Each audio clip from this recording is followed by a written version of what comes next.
¿Qué pasaría si te dijera que gran parte de la riqueza que ves en los mercados hoy simplemente no es real? Que miles de millones, tal vez billones de dólares, están inflados artificialmente, esperando el momento de evaporarse. Y si esa explosión pudiera afectar directamente tu empleo, tus inversiones, tu capacidad de conseguir crédito para comprar un auto o una casa, estamos hablando de la burbuja de inteligencia artificial. No es algo lejano ni abstracto. Es una bomba de tiempo económica que puede detonar en cualquier momento. Y cuando lo haga, las consecuencias llegarán hasta el ciudadano común, de formas que muchos ni siquiera imaginan. La pregunta no es si esta burbuja existe.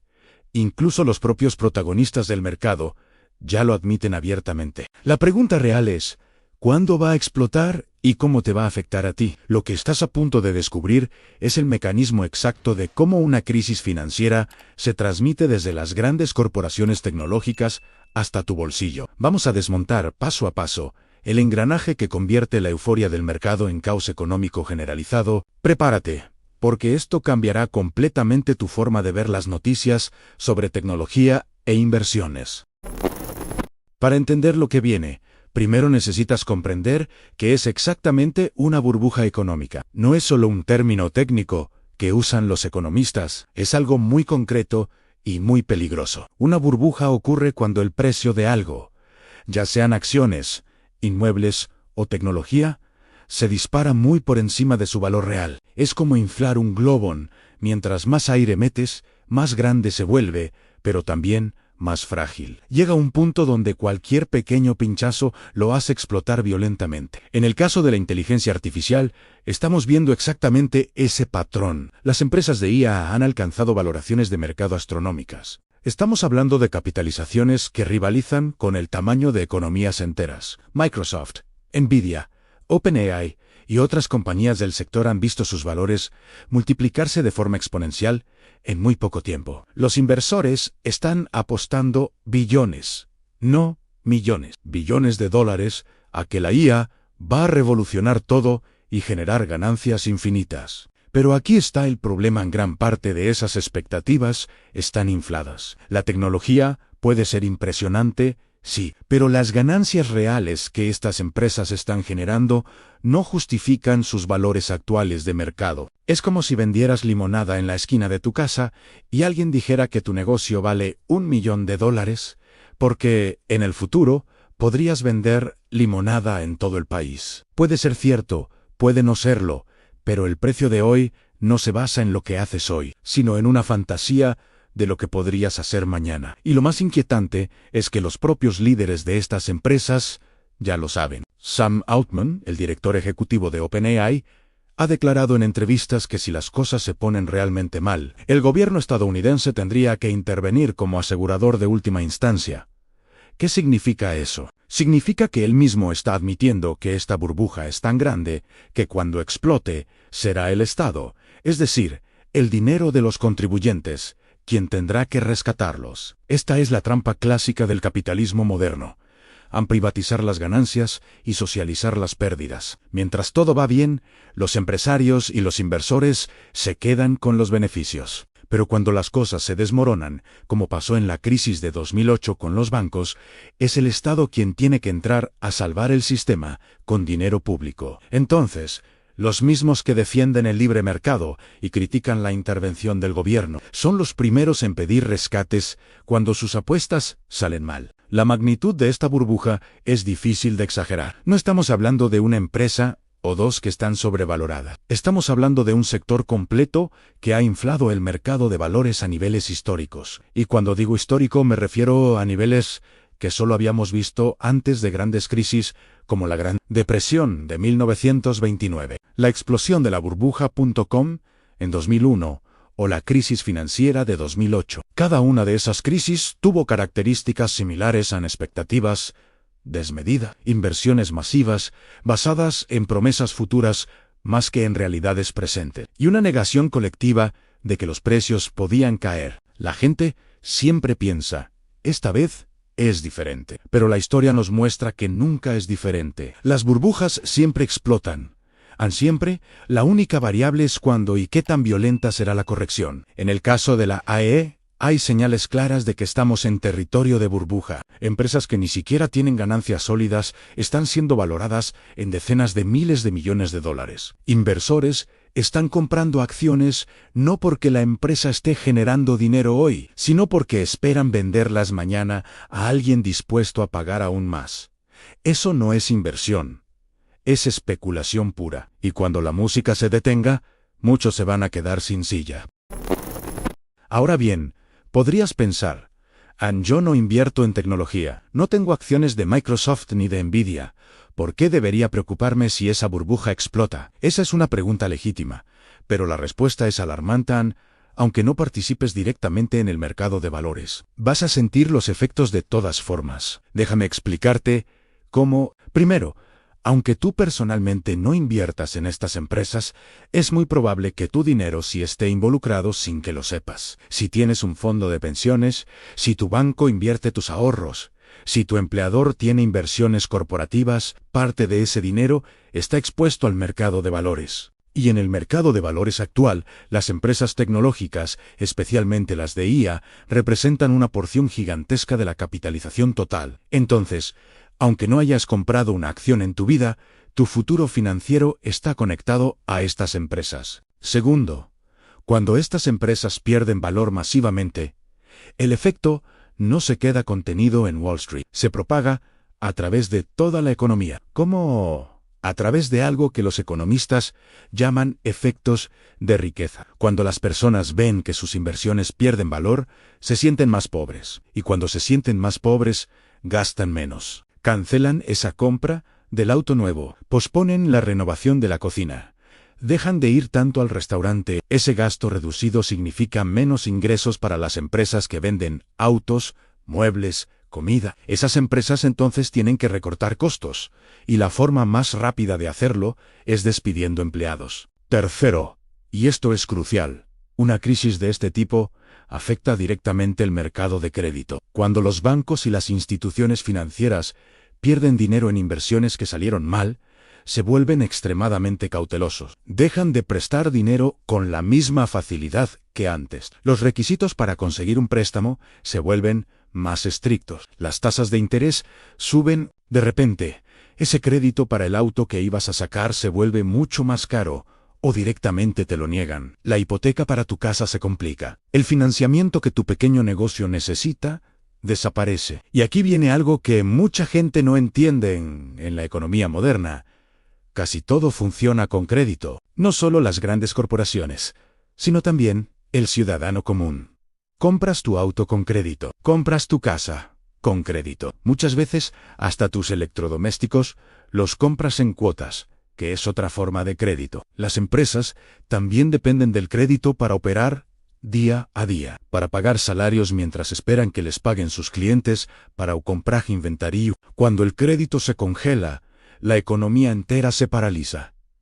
Es como si le quitaras el aceite a un motor. Técnicamente todas las piezas siguen ahí, pero sin lubricante.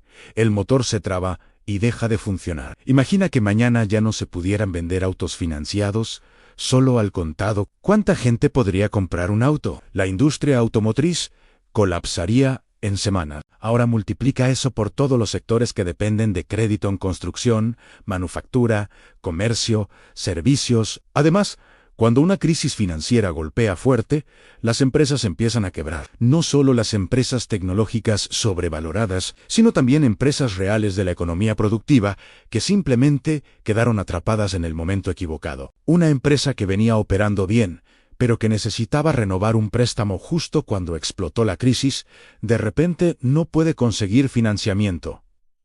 Tiene que cerrar. Sus empleados pierden sus trabajos. Esos empleados dejan de gastar, y el ciclo continúa. Este es el verdadero peligro de una burbuja gigante como la de inteligencia artificial. No es solo que algunos inversores millonarios pierdan dinero, es que cuando cae, arrastra consigo a sectores enteros de la economía. El desempleo sube, los salarios se estancan o bajan. La gente pierde sus casas porque no puede pagar la hipoteca. Los ahorros de toda una vida se evaporan. Y todo esto no por culpa de quienes sufren las consecuencias, sino por la codicia y la irresponsabilidad de quienes inflaron la burbuja en primer lugar. Para entender cómo una crisis se propaga tan rápido, necesitas visualizar el sistema financiero como una hilera de fichas de dominó. Cuando cae la primera, desencadena una reacción en cadena que puede derribar toda la línea. Y en el mundo financiero moderno, todo está increíblemente conectado. No hay compartimentos separados. Lo que pasa en Silicon Valley afecta a Frankfurt, a Tokio, a ese o Paulo. El mecanismo funciona así. Aun cuando explota una burbuja, lo primero que pasa es una destrucción masiva de riqueza en papel. Esos billones de dólares en valoraciones de mercado simplemente desaparecen. No es que el dinero se mueva de un lugar a otro, es que literalmente se evapora, porque nunca fue real en primer lugar. Era solo una cifra en una pantalla basada en lo que alguien estaba dispuesto a pagar ayer. Pero hoy, ya nadie quiere pagar ese precio. Ahora, los grandes fondos de inversión, los bancos, las instituciones financieras que tenían su dinero invertido en esas acciones sobrevaloradas de repente, tienen un problema enorme. En sus libros contables aparecía que tenían, digamos, 100.000 millones de dólares en activos, pero ahora esos activos solo valen 10.000 millones. Acaban de perder 90.000 millones. Ese dinero desapareció. Pero aquí está el problema adicional. Estas instituciones tienen obligaciones. Tienen que pagar pensiones, tienen que cumplir con contratos, tienen que mantener ciertos niveles de capital por regulaciones. Cuando pierden tanto valor de golpe, entran en pánico. Necesitan recuperar liquidez. Necesitan dinero real, efectivo, no promesas ni valoraciones futuras. Entonces, ¿qué hacen? Empiezan a vender todo lo demás que tienen. Venden acciones de empresas que en realidad están bien, que son rentables, que no tienen nada que ver con la burbuja de IE. Venden bonos, venden bienes raíces, venden lo que sea que puedan convertir en efectivo rápidamente. Pero cuando todos están vendiendo al mismo tiempo, los precios de todo se desploman. Es la ley de oferta y demanda llevada al extremo. Si 100 vendedores están desesperados por vender y solo hay 10 compradores dispuestos a comprar, los precios se van al suelo. Este es el efecto dominó en acción. La crisis que empezó en el sector tecnológico ahora está destruyendo valor en el sector inmobiliario, en el sector energético, en el sector de consumo. Todo cae junto. Y conforme cae, más instituciones se ven forzadas a vender más activos para cubrir sus pérdidas, lo que hace caer los precios aún más, lo que obliga a más ventas. Es una espiral descendente que se autoalimenta. En este punto, llegamos a lo que se conoce como crisis de liquidez. Liquidez es básicamente la disponibilidad de dinero para operar. En tiempos normales, si un banco necesita dinero hoy porque tiene que pagar algo, pero va a recibir dinero mañana, simplemente pide prestado en el mercado interbancario. Los bancos se prestan entre sí todo el tiempo. Es parte normal del funcionamiento del sistema. Pero en una crisis de liquidez, esa confianza desaparece. Los bancos que tienen dinero dejan de prestarlo porque no confían en que se lo vayan a devolver. Todos están asustados. Todos sospechan que el banco del lado puede estar en problemas peores de los que admite. Entonces, el mercado interbancario se congela. Los bancos acumulan efectivo en lugar de prestarlo. Y cuando el dinero deja de circular entre las instituciones financieras, el sistema entero se paraliza. Piensa en esto como una ciudad donde de repente todos los camiones de distribución dejan de circular. Los supermercados tienen comida en sus bodegas, pero no llega a las tiendas. Las fábricas tienen productos terminados, pero no pueden enviarlos. Técnicamente, todo está ahí, pero el sistema de distribución colapsó. Eso es lo que pasa en una crisis de liquidez en el sistema financiero, y cuando el sistema financiero se paraliza, la economía real sufre inmediatamente. Las empresas que necesitan crédito para pagar salarios mientras esperan cobrar de sus clientes, de repente no pueden conseguir ese crédito. Tienen que despedir gente. Las constructoras que necesitan financiar proyectos tienen que cancelarlo. Los consumidores que iban a comprar una casa o un auto no pueden conseguir el préstamo. Todo se detiene. Ahora llegamos a la parte más controversial, pero quizás más importante de entender el papel del Estado en estas crisis. Y aquí es donde se revela la hipocresía fundamental del sistema económico actual. Durante décadas, nos han vendido el discurso del libre mercado que el gobierno no debe intervenir, que el mercado se regula solo, que la competencia y la oferta y demanda resolverán todo naturalmente. Pero cuando llega una crisis de verdad, ¿qué pasa? Los mismos empresarios y ejecutivos que defendían el libre mercado, que criticaban cualquier regulación gubernamental, que decían que el Estado solo entorpece, son los primeros en correr a pedir rescates. Y no estoy exagerando. En la crisis de 2008, los grandes bancos de Wall Street, que habían ganado fortunas especulando irresponsablemente, fueron rescatados con billones de dólares de dinero público. Sam Altman, el director de OpenAI, ya admitió abiertamente que si la burbuja de EAE explota de forma catastrófica, esperan que el gobierno estadounidense intervenga como asegurador de última instancia. ¿Te das cuenta de lo que eso significa? Significa que estas empresas están apostando con dinero de otros, sabiendo que si ganan, se quedan con las ganancias, pero si pierden, el Estado, es decir, tú y yo con nuestros impuestos, pagaremos las pérdidas. Esta dinámica tiene un nombre en economía en riesgo moral. Cuando sabes que alguien más va a pagar si tus apuestas salen mal, tomas riesgos mucho mayores de los que tomarías si tú asumieras todas las consecuencias. Es como si te dieran dinero para apostar en un casino con la garantía de que si pierdes, el gobierno te reembolsa. ¿Cuánto apostarías? Probablemente mucho más de lo que apostarías con tu propio dinero, que no puedes recuperar. Entonces, ¿por qué el Estado interviene? ¿Por qué rescata a estos bancos y empresas? La respuesta oficial es que son demasiado grandes para caer, que si se les deja quebrar, arrastrarán consigo a toda la economía y millones de personas inocentes perderán sus empleos y ahorros. Y técnicamente, eso es cierto. Pero aquí está el problema anal: rescatarlos una y otra vez. El sistema nunca aprende. Nunca hay consecuencias reales para quienes toman decisiones irresponsables. Cuando el Estado interviene en una crisis de liquidez, lo hace de varias formas. Inyecta dinero directamente en los bancos. Compra activos tóxicos que nadie más quiere comprar. Baja las tasas de interés a casi cero para que sea más barato pedir prestado. Implementa programas de compra masiva de bonos. Todo esto con el objetivo de destrabar el sistema financiero, de hacer que el dinero vuelva a circular, de restaurar la confianza. Y en cierto sentido, funciona. La economía no colapsa completamente. Se evita una gran depresión estilo 1930. Pero el costo es enorme. Primero, ese dinero que el Estado inyecta sale de algún lado, o se imprime, causando inflación que erosiona el poder adquisitivo de todos, especialmente de los más pobres, o se financia con deuda pública, que eventualmente tiene que pagarse con impuestos futuros, o se recorta de otros programas sociales necesarios como educación, salud, infraestructura. Segundo, y esto es crucial, cada rescate hace que la próxima crisis sea más probable y más severa.